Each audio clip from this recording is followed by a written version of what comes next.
వచ్చేసారా మీరందరూ?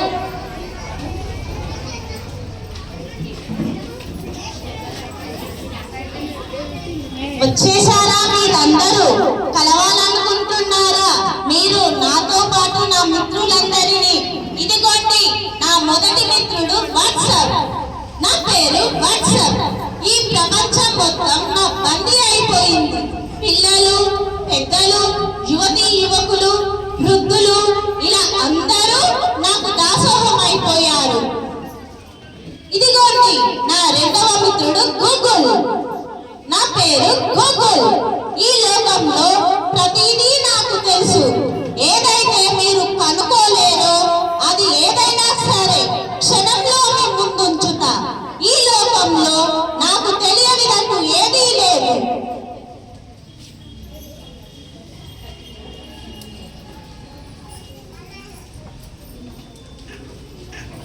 ఇదిగోండి నా మూడవ మిత్రుడు టిక్ టాక్.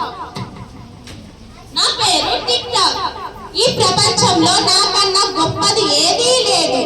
రాజకీయ నాయకులు కావచ్చు, పెద్దలు కావచ్చు, క్రీడాకారులు కావచ్చు, ఇలా రాజకీయ నాయకులు కావచ్చు, సినిమా రంగం వాళ్ళు కావచ్చు, పిల్లలు కావచ్చు, పెద్దలు కావచ్చు, క్రీడాకారులు కావచ్చు, ఇలా ప్రతి ఒక్కరూ కుటుంబ గౌరవాలను, సంస్కృతి సంప్రదాయాలను లెక్క చేయకుండా నాకు బానిసలైపోయారు. ఇదిగోండి నా నాలుగవ మిత్రుడు ఇన్స్టాగ్రామ్. నా పేరు ఇన్స్టా.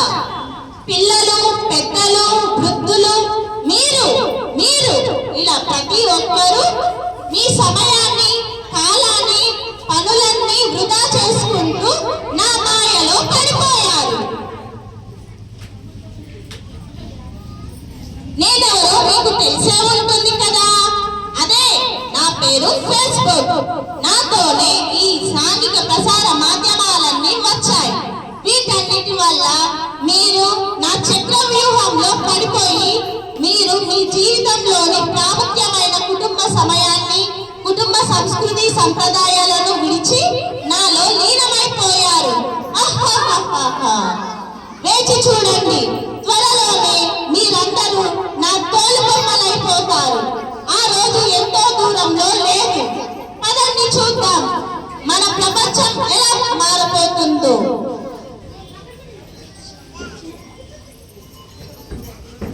అక్కడే ఉండు.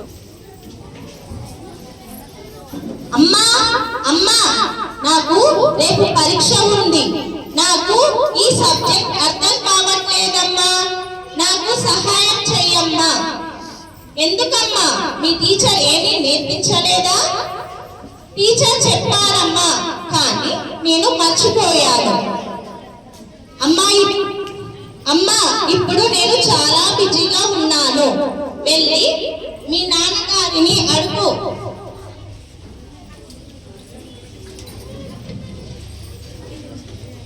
నాన్న, రేపు నాకు గణితం పరీక్ష ఉంది.